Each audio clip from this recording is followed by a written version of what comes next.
अस्सलामुअलैकुम दोस्तों, मेरा नाम है उस्मान। दोस्तों, एक ही डेवलपमेंट है तो सबसे पहले चैनल को सब्सक्राइब करें और साथ मौजूद बेल के आइकॉन पर क्लिक करें। दोस्तों, काफ़ी लंबे अर्जे से पाकिस्तान में ये बहस जारी है कि रूस पाकिस्तान को 30% डिस्काउंट के ऊपर ऑयल फराहम करना चाहता है, लेकिन जो गवर्नमेंट है वो इसके ऊपर रिएक्शन नहीं देती। तो अब जो नई इन्फॉर्मेशन सामने आ रही है वो ये आ रही है कि ministry of energy petroleum division की तरफ से पाकिस्तान की जितनी भी टॉप रिफाइनरीज हैं जो कि तेल को साफ़ करती हैं, इन्हें एक डिटेल एनालिसिस का कह दिया गया है, एक रिपोर्ट तैयार करने का कह दिया गया है कि क्या पाकिस्तान रूस से अगर ऑयल लेता है तो उसे रिफ़ाइन किया जा सकता है और किस तरह ले सकता है, किस तरह पेमेंट कर सकता है, पेमेंट टर्म्स क्या हो सकती हैं, क्या पाकिस्तान इस काबिल है। उसके अलावा जो अरब कंट्रीज़ हैं उनसे अगर पाकिस्तान ऑयल लेता है उसके मुकाबले में रूस से ऑयल किस तरह पाकिस्तान परचेज़ कर सकता है और जो रेट मिलेगा वो गालबन क्या हो सकता है। तो इस तरह के मुख्तलिफ क्वेश्चन पूछ लिए गए हैं पाकिस्तान की जो टॉप रिफाइनरीज़ हैं उससे। तो इससे पता चलता है कि अब गवर्नमेंट ने इस बात को सीरियस ले लिया है कि रूस से जो ऑयल है वो परचेज़ किया जाए। सबसे पहले तो एनालिसिस करना ज़रूरी रहता है कि क्या पाकिस्तान कर भी सकता है या नहीं।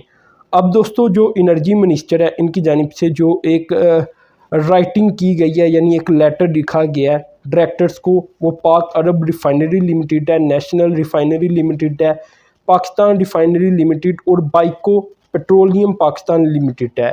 इन सभी को एक डिटेल रिक्वेस्ट की गई है कि मुकम्मल डिटेल एनालिसिस करें इसका। तो ये अभी हाल ही के अंदर हुआ है, आजकल की ये बात है, ये डेवलपमेंट सामने आ चुकी है।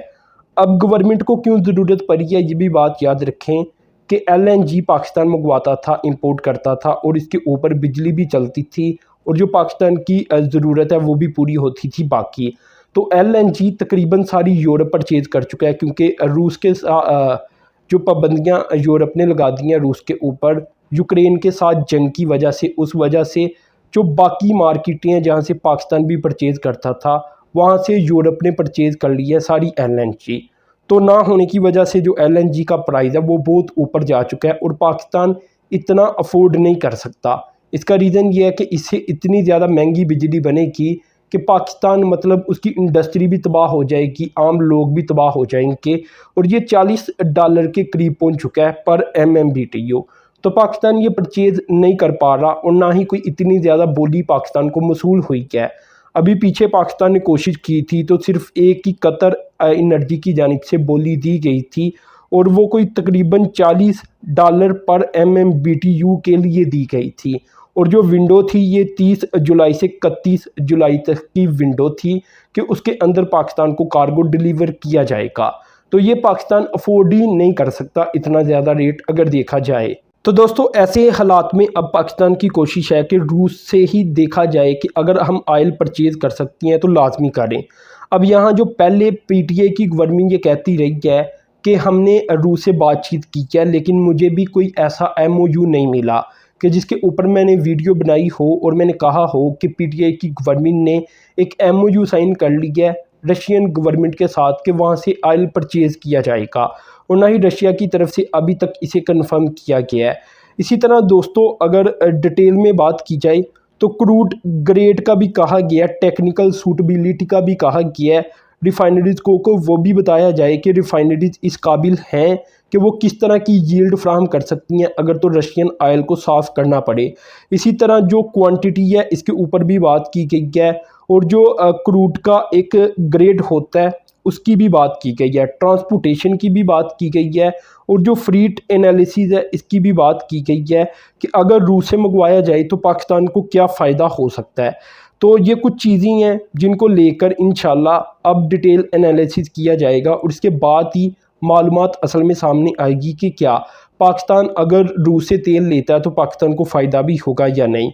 अब दोस्तों, यहाँ ये भी बात याद रखें कि अगर पाकिस्तान रूस से ऑयल परचेज़ करता है तो मोटा मोटा जो एनालिसिस मुख्तलिफ लोगों और एक्सपर्ट की जानिब से लगाया गया है, इनके मुताबिक पाकिस्तान सालाना कोई $500 मिलियन तक की बचत करेगा। ये एक मोटा मोटा एनालिसिस है एक्सपर्ट की जानिब से। बाकी एक ऑफिशियल एनालिसिस जब पाकिस्तान की रिफाइनरीज करके देंगी वो ठीक होगा। तो ये भी अगर $500 मिलियन भी पाकिस्तान को बचना शुरू हो जाए तो ये एक बड़ी बात होगी। इसके अलावा पेमेंट टर्म भी देखनी पड़ेगी, क्योंकि रूस के ऊपर पाबंदियाँ लगा दी गई हैं यूरोप और अमेरिका की तरफ से। तो पाकिस्तान के लिए रूस को पेमेंट करना या किस तरीके के साथ रूस से ट्रेड की जाएगी, इसको लेकर भी काफ़ी ज़्यादा क्वेश्चन नज़र आती हैं। क्योंकि दोस्तों जो LC होती है, लेटर्स ऑफ क्रेडिट, वो ओपन करना अब काफ़ी ज़्यादा चैलेंजिंग बन चुका है पाकिस्तान के लिए रूस के पॉइंट ऑफ व्यू से। यानी रूस को अगर कंसीडर किया जाए कि हम वहाँ से कुछ चीज़ लेना चाहती हैं, तो ये दोस्तों कुछ डेवलपमेंट सामने आ रही थी। अब देखते हैं कि पाकिस्तान कितना ज़्यादा फ़ायदा इससे उठाता है। लेकिन एक ये भी बात याद रखें कि ब्लूमबर्ग की रिपोर्ट के मुताबिक जो रूस है ये 31 मई तक गालबन जो क्रूड ऑयल है ये 30% डिस्काउंट के ऊपर सेल करता भी रहा है। जो ग्लोबल मार्केटें हैं या ग्लोबल जो कंट्रीज़ हैं जैसे कि इंडिया है और भी कई ममालिक हैं उन्हें, और इसका रीज़न यही है कि अब जो यूरोप है उसने पाबंदियाँ लगा दी हैं और वो रूस से परचेज़ नहीं कर रहे। तो अब देखते हैं कि पाकिस्तान को भी क्या रूस ये ऑफ़र करता है, या कम से कम पाकिस्तान की रिक्वेस्ट के ऊपर ये ऑफ़र एक्सेप्ट करता है या नहीं। तो दोस्तों अपने चैनल को सब्सक्राइब करना, साथ में जो बेल के आइकॉन पर क्लिक करना है। अब तक के लिए इतनी था। अल्लाह हाफिज़।